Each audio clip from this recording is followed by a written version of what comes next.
Bien, bonjour à tous et merci d'être venus si nombreux et merci aux organisateurs pour cette belle invitation et cette occasion d'aborder un thème qui est absolument fondamental pour Notre-Dame.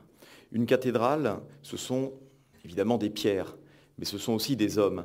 Et des hommes qui, depuis plus de 1700 ans, célèbrent les mêmes choses à Notre-Dame de Paris. Ce qui se célèbre à Notre-Dame de Paris, ce sont des rites religieux, bien évidemment, en premier lieu, mais ce sont aussi des rites politiques. Et l'espace de la cathédrale, l'architecture de la cathédrale, sont pétris de cette rencontre, de ces croisements. Et pendant le temps qui nous est imparti, ce que j'aimerais vous mettre en évidence, c'est le destin spécifique de cet édifice et la manière dont on ne peut pas concevoir son avenir sans prendre en compte ce dont il est pétri. Notre-Dame de Paris, c'est une cathédrale paradoxale. Ça n'est ni Saint-Denis, ni Reims. Ça n'est pas un lieu de légitimation de l'identité monarchique.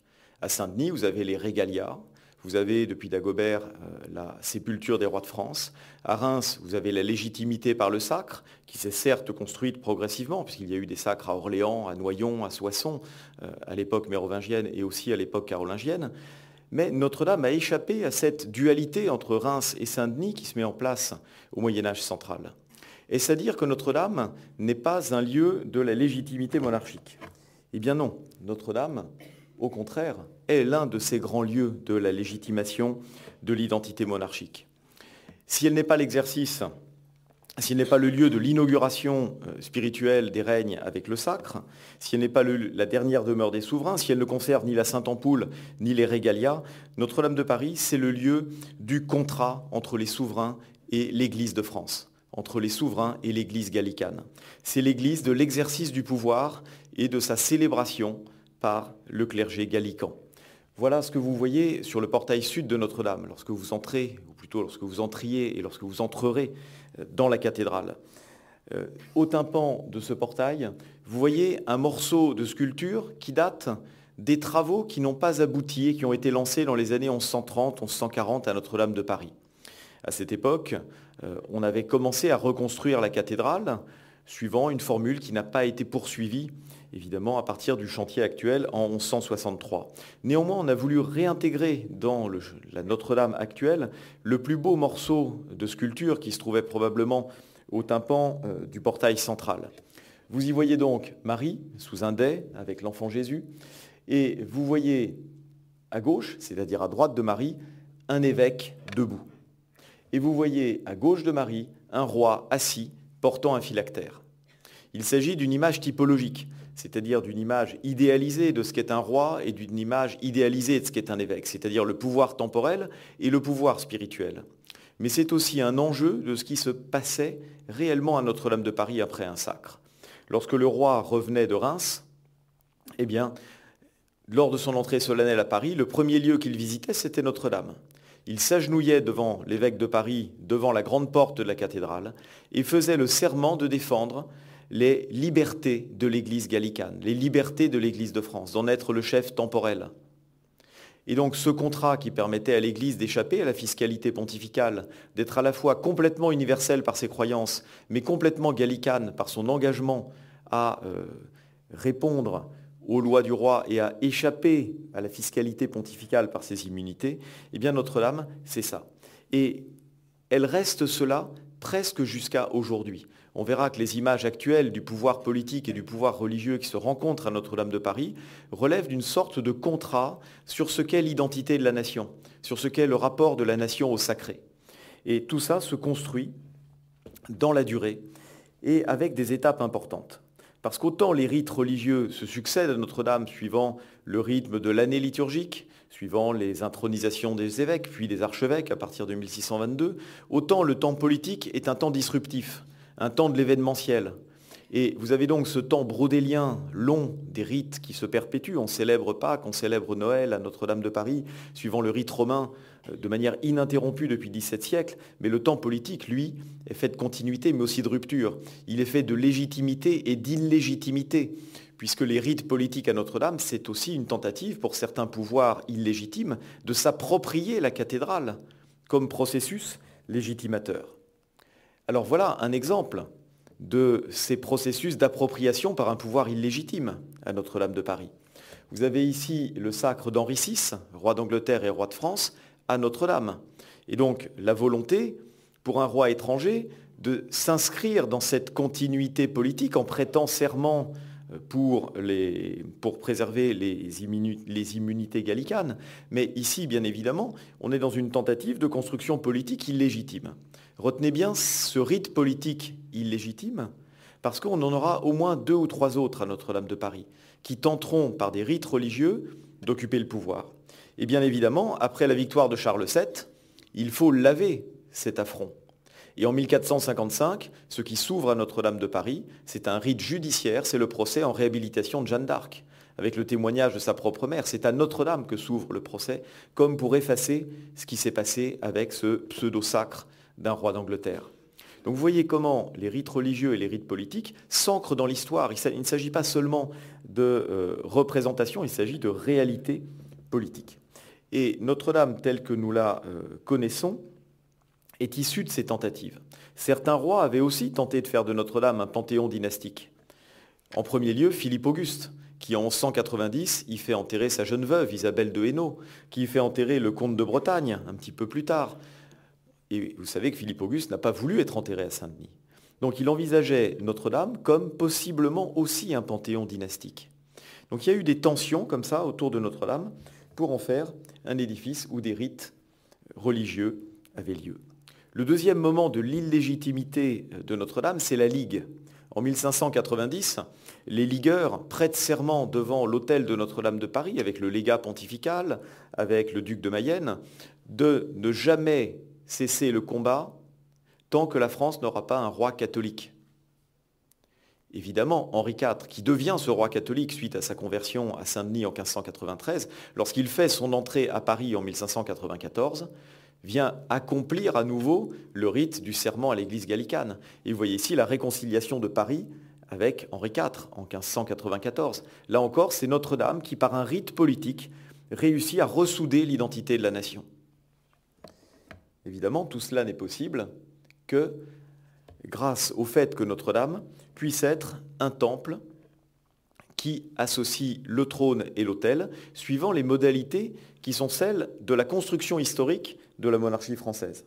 La monarchie française devient une monarchie absolue, progressivement, presque de Philippe le Bel jusqu'à Louis XIV, mais certainement davantage d'Henri IV à Louis XIV. Notre-Dame est à cette époque, avant toute chose, un temple du roi sacré et un temple du roi de guerre. Commençons par le temple du roi de guerre, puisque c'est sans doute cette fonction-là qui a ramené les rois à Notre-Dame de Paris avec beaucoup plus d'insistance à l'époque moderne, même qu'à l'époque médiévale. Notre-Dame devient le lieu de célébration de toutes les grandes heures de la monarchie. Et son espace liturgique actuel est aussi le fruit de tout cela. Du règne de Louis XIII jusqu'à 1789, 280 tédéums sont célébrés à Notre-Dame pour toutes les grandes victoires militaires, pour tous les accouchements de la reine, pour tous les mariages royaux, pour tous les événements. Lorsque la nation vibre aux accents de son souverain, elle ne le fait pas à Versailles, elle le fait toujours à Paris. Et où est-ce qu'elle le fait? À Notre-Dame. En l'absence du roi, Notre-Dame est l'un des lieux de permanence de l'institution monarchique. Et vous voyez dans ce tédéum de 1669 qui assiste à cette célébration. Vous avez le clergé de la cathédrale qui a dû se replier dans l'arrière-chœur, autour du sanctuaire, et dans les stalles, vous avez les grands corps constitués de l'État. Le Parlement de Paris, Cour supérieure de justice, vous avez la Cour des aides, la Cour des comptes, vous avez le corps municipal de Paris qui viennent occuper les bancs des chanoines, c'est-à-dire l'espace le plus sacré de la cathédrale, alors que les prêtres se replient dans le sanctuaire qui ordinairement est le lieu où se trouvent les célébrants et qui relève de la juridiction de l'archevêque. Et cet apogée des tédéums, c'est en 1745. C'est donc sous Louis XV et pas sous Louis XIV. Lors des victoires de la guerre de succession d'Autriche, en 1745, 12 tédéums dans l'année. Une fois par an, cette grande cérémonie qui mobilise l'État et qui mobilise le corps clérical. Alors vous voyez ici que l'espace de ces tédéums jusqu'en 1699, alors le jubé existait encore en 1669, l'artiste l'a occulté pour donner à voir justement la somptuosité du chœur médiéval. Vous voyez cet autel avec son dais à reliques, les tentures de la vie de la Vierge dans le dosseret des stalles médiévales. Et donc l'espace liturgique médiéval s'est adapté à ces fonctions religieuses.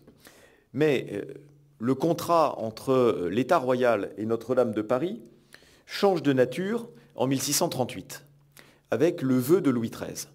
Le vœu de Louis XIII, c'est le 10 février 1638. Ça n'est donc pas rendre grâce pour la naissance d'un héritier. Anne d'Autriche est enceinte depuis quelques semaines, au moment où le vœu est proclamé. C'est encore bientôt en 1638 pour crier victoire sur la permanence dynastique. Ce vœu est avant tout politique. Richelieu en parle au roi depuis 1634. Rendre grâce à Dieu par l'intercession de la Vierge Marie pour les victoires de la guerre de 7 ans, de la France pendant la guerre de 7 ans, le rétablissement de l'autorité royale sur le protestantisme après le siège de La Rochelle, et le fait que l'État français ait vu son prestige rehaussé par rapport à l'Angleterre. C'est ça le véritable enjeu.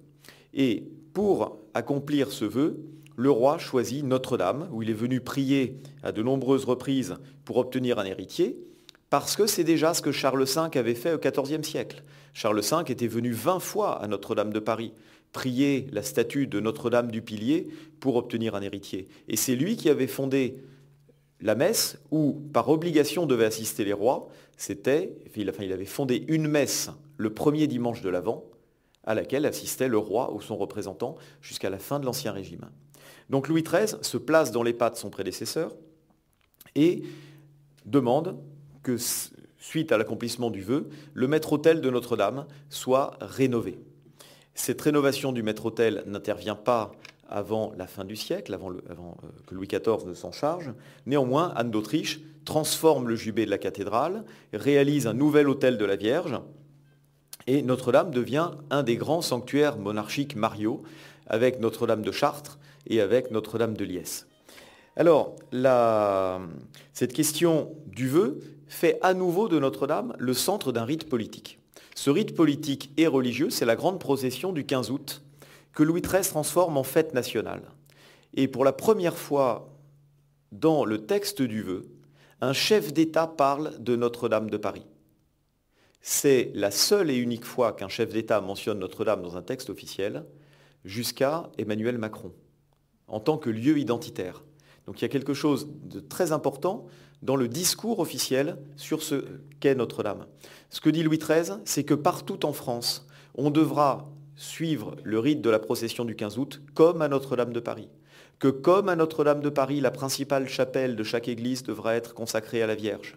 Et qu'il est recommandé à chaque église cathédrale de privilégier une représentation du vœu de Louis XIII. C'est-à-dire que ça y est, Notre-Dame devient la primatiale sans titre de l'Église de France. Elle n'est pas primatiale, il y a d'autres primatiales en France sous l'Ancien Régime, Lyon bien évidemment, la seule qui demeure en 1801, Bourges, Sens, Bordeaux, Rouen, mais Paris, de fait, devient l'église modèle de ce rite politique et religieux du 15 août. Et la chapelle de la Vierge à Notre-Dame, qui n'est pas une chapelle architecturale, mais qui est une chapelle liturgique, c'est l'autel de droite du Jubé, eh bien c'est là que devient le lieu de cette communion entre les Français sous la protection du manteau de Marie. Et le tableau représentant l'exécution du vœu de Louis XIII, qui est aujourd'hui au musée des Beaux-Arts de Caen, cette superbe toile de Philippe de Champaigne, elle est placée là, dans la croisée du transept, sur un autel qui d'ailleurs est un autel visible par tous les fidèles. Ce n'est pas le maître-autel derrière son jubé. Et Louis XIV donc, continue à pratiquer ses rites politiques. J'avance rapidement. Vous voyez ici des alliances entre la France et les cantons suisses scellées devant l'autel de Notre-Dame de Paris.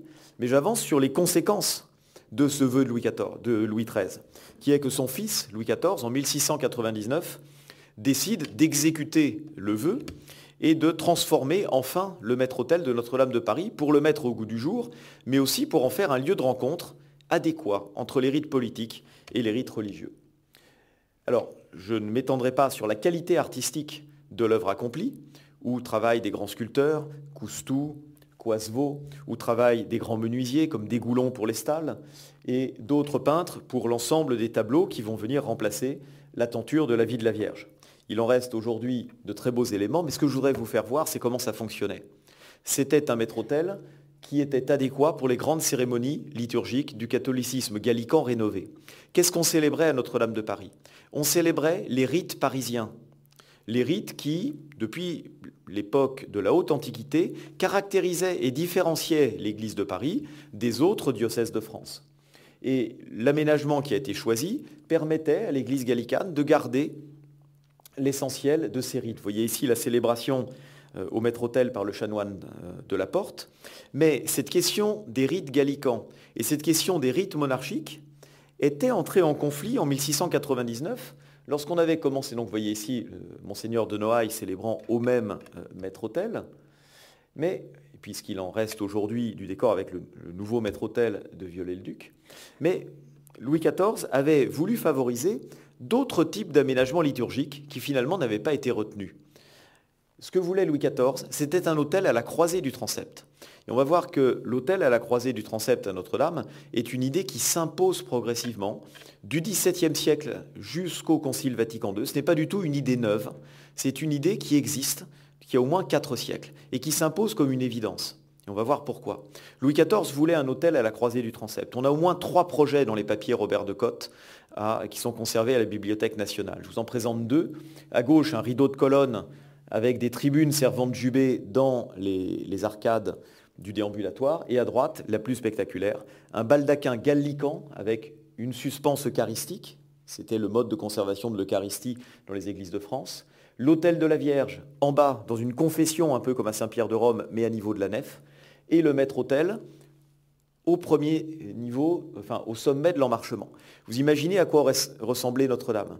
La messe célébrée face au peuple, comme à Saint-Pierre de Rome, dès 1699, et dos au peuple pour l'autel de la Vierge, et la possibilité d'axer les Tédéums, d'axer toutes les grandes cérémonies de l'État sur le même maître-autel qui servait pour les rites qui étaient les rites pontificaux, la célébration par l'archevêque. Donc cette idée-là, c'est finalement pas très loin de ce qui est choisi après le Concile Vatican II et de ce qui se met en place pendant tout le XIXe siècle, on va le voir. Cette idée de célébrer le rite politique et le rite religieux au même endroit, d'avoir à la fois les croyants et ceux qui viennent à Notre-Dame pour accomplir des ritualités politiques au même endroit, ça date de Louis XIV. Pourquoi ça n'a pas été mis en œuvre? Parce que le chanoine de la Porte que je vous ai indiqué, en 1708, quand Louis XIV est désargenté à cause de la guerre de succession d'Espagne, donne 20 000 livres pour l'exécution du projet. Bien évidemment, dans ce cas-là, les chanoines n'ont pas voulu transformer leurs rites et leurs usages, parce que pour célébrer les rites parisiens sur un maître-autel de ce type, il aurait fallu des compromis avec les usages liturgiques très importants. Et finalement, ça n'a pas eu lieu, et l'autel est resté à son emplacement médiéval. Alors, les rites à Notre-Dame, ce sont aussi les rites funéraires. Et c'est intéressant, parce que les seuls rites politiques qui restent ordinairement à Notre-Dame, ce sont les rites funéraires, les obsèques des présidents de la République. On a encore des tédéums, mais uniquement en temps de guerre ou en temps de désastre, comme celui de l'incendie de Notre-Dame. Je vous montre ici une pompe funèbre pour le prince de Condé, et retenez bien cette idée du décor éphémère qui métamorphose l'espace liturgique de la cathédrale dans le cadre de ces pompes funèbres. Très rapidement, donc je vous montre des tédéums du XVIIIe siècle et j'en arrive à la Révolution française, puisque c'est le moment où l'État se confond avec la nation. Je vais essayer d'être très rapide sur cette fin. L'État n'est plus un État monarchique, progressivement tout au long du XIXe siècle, mais devient un État national. Comment les rites de l'État-nation s'incarne-t-il dans Notre-Dame de Paris? D'abord, l'année 1789 et l'année 1790 sont les années où on a eu le plus de tédéums après 1745. Pour la prise de la Bastille, pour l'abolition des privilèges, pour la déclaration des droits de l'homme et du citoyen, pour le serment de la garde nationale, des tédéums à Notre-Dame. On va également avoir donc je passe sur le culte de la raison, et j'en viens à ce grand rituel de Napoléon, du sacre de Napoléon, qui lui est la dernière tentative de réconciliation du monarchique et du religieux à Notre-Dame. Mais avec une dualité, dans le chœur, le sacre, dans la nef, le serment civique, avec le pape qui quitte la cathédrale parce que le serment civique se fait sur le code civil, avec les articles sur le divorce. Et toutes les dynasties du XIXe siècle essaient d'articuler le national, le dynastique et le religieux à Notre-Dame. Pour les obsèques, soit monarchie de Juillet, les obsèques de Ferdinand Philippe après l'accident de la Porte des Ternes, mais aussi pour les baptêmes, comme par exemple le baptême du comte de Paris en 1841. Regardez Notre-Dame parée des drapeaux tricolores, mais avec la présence de la cour. Et qu'est-ce que vous voyez à gauche? Un maître-autel provisoire placé à la croisée du transept pour que tout le monde voie la messe votive après le baptême. Vous voyez le même maître-autel provisoire à la croisée du transept pour le Te Deum, pour la prise de Sébastopol, pour le mariage de l'impératrice Eugénie. Donc finalement, après Vatican II, rite politique et rite religieux concordent au même endroit parce que depuis le XIXe siècle, on s'y était en quelque sorte préparé, que l'idée de communion politique et religieuse, c'est là qu'elle s'accomplit. Et au XXe siècle? Eh bien, au XXe siècle, la tradition des Te Deum demeure pour les grandes cérémonies, comme celle de 1918, où au lieu de placer les étendards des États vaincus, comme sous l'Ancien Régime, on place ceux des alliés victorieux, mais en l'absence des autorités de l'État. On n'est pas encore avant la réconciliation de 1924. Foch et Clémenceau dépêchent leurs épouses, ne sont pas présents en personne pour la victoire. Et puis, dernière occurrence, le Magnificat, auquel assiste le général de Gaulle le 26 août 1944, après que le maréchal Pétain se soit rendu à Notre-Dame au mois d'avril pour tenter de fédérer la France dans une prière contre les Américains et les Anglais qui bombardaient la France. Donc là aussi, on est dans une dialectique. Évidemment, pas de Te Deum avant l'accomplissement du serment de Koufra et le drapeau français sur la cathédrale de Strasbourg. Donc le Te Deum de la victoire, il a eu lieu en 1945 à Notre-Dame de Paris. En 1944, c'est un Magnificat. Et aujourd'hui, au tournant du millénaire, Notre-Dame demeure le lieu des célébrations liturgiques ordinaires et extraordinaires. Elle devient le témoignage dans la ville, vous le voyez avec les projections des JMJ de 1997, de la présence d'un événement festif pour les catholiques. Et puis, elle est le lieu d'obsèques de la plupart des présidents de la République lorsque les conditions le permettent. Donc vous avez ici De Gaulle, vous aviez Pompidou, vous avez Mitterrand avec ce grand drapé tricolore. Et aujourd'hui, Notre-Dame est à nouveau le lieu d'une double attente. D'une attente religieuse, d'un diocèse qui attend sa cathédrale, de pèlerins et de visiteurs du monde entier qui attendent leur cathédrale, et d'un État propriétaire des lieux qui attend sa cathédrale, lui aussi. Et la première cérémonie, une des premières cérémonies qui aura sans doute lieu avec les nouveaux aménagements liturgiques, sera un Te Deum. Ce sera une prière de victoire associant l'État et l'Église, et il aura lieu à un autel à la croisée du transept, tel que le souhaitait Louis XIV, tel que le XIXe siècle l'a mis en œuvre. Et c'est donc effectivement non seulement la préparation des siècles à venir d'une Notre-Dame catholique, mais aussi les siècles à venir d'une Notre-Dame française, au sens ouvert de la nation française, puisque c'est l'Église d'une nation, mais c'est aussi l'Église d'une religion universelle, comme le prouve l'origine des assistants aux offices et les visiteurs de Notre-Dame. Le défi est donc particulièrement important. Reconstruire et réaménager Notre-Dame, c'est aussi pour vous la possibilité d'une médiation au sens très large qui associe culturel, cultuel, France et mondialisation. Je vous remercie.